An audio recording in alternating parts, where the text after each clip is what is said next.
So, how did the Gates of Lilamythia and this whole fantasy world come to be? I think it started when I was working with some clients who felt really, really overwhelmed and stressed out. And I invited them on this little visualization journey, which was to explore their mind space when they were stressed out. And that gave images like a really, really busy city with lots of pollution, or like an attic that was really clogged with stuff, with boxes, and it was all very dense, and quite tight and not very pleasant in most of their visualizations.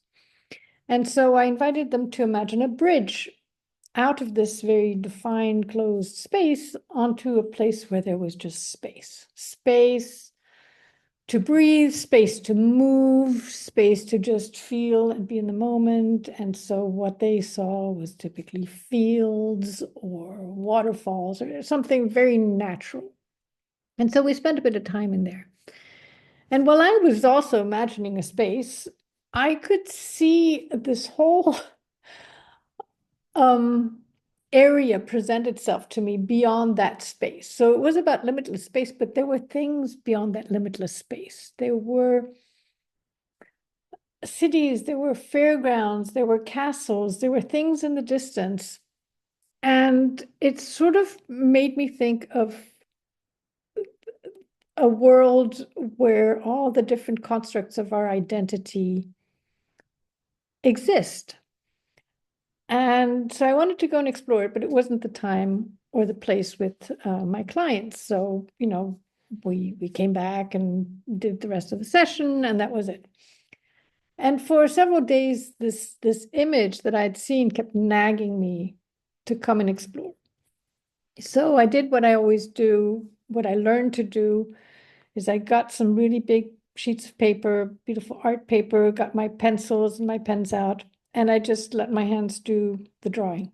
It's almost like sitting back and watching, putting titles on my maps, and that's what happened. Maps started coming out, and I was mapping out this whole space that I very quickly came to call the Identity Atlas.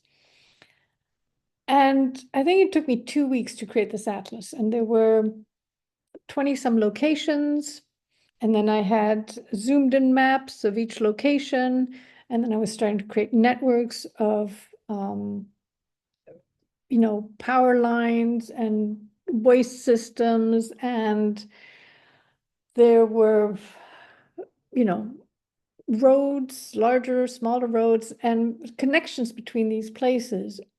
And it just felt so real, so magical, so important to me. It felt important because it felt like there was a key to understanding the identity construct, how we come to be who we think we are based on these things we've created.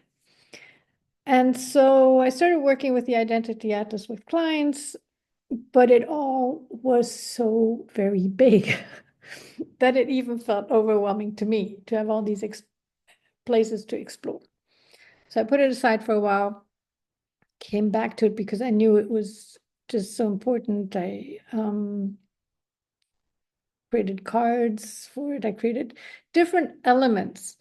And then I realized, while it gave this amazing overview of connections, which for me is really, really important, I knew I still had to break it down into sections. But the sections had to make sense and they had to be connectable. And so this idea of quests came about. The idea of going on various quests to go and explore these spaces. And as you go from one quest to the next, you understand the connection between them and you start creating that bigger overview map.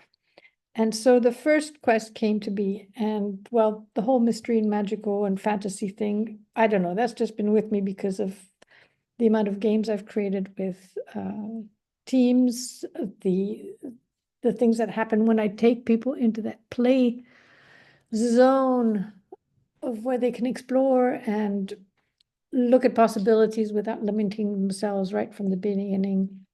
saying, oh, that's impossible or that can't work, but giving themselves the space to explore, to play, to be creative, and then afterwards extracting what is actually possible and what is useful from that space to bring it back into their daily life. So play had to be there. And with the first quest, well, because it was all about the inner child, it was, for me, logical. We start in the kingdom of the inner child. It was the beginning. And so, child, castle, mages, like that was just an instant connection there. But the other quests, they will be in different eras. They will be in different timelines. They will be with different guides, but they will all sort of stack on top of each other. So that's kind of where this comes from, at least in my conscious mind. But the 6 other quests are, at least the next 3 are very vivid in my mind, and I can't wait to get started on those. And so yeah, I hope this gives you a little bit of insight of where this all came from.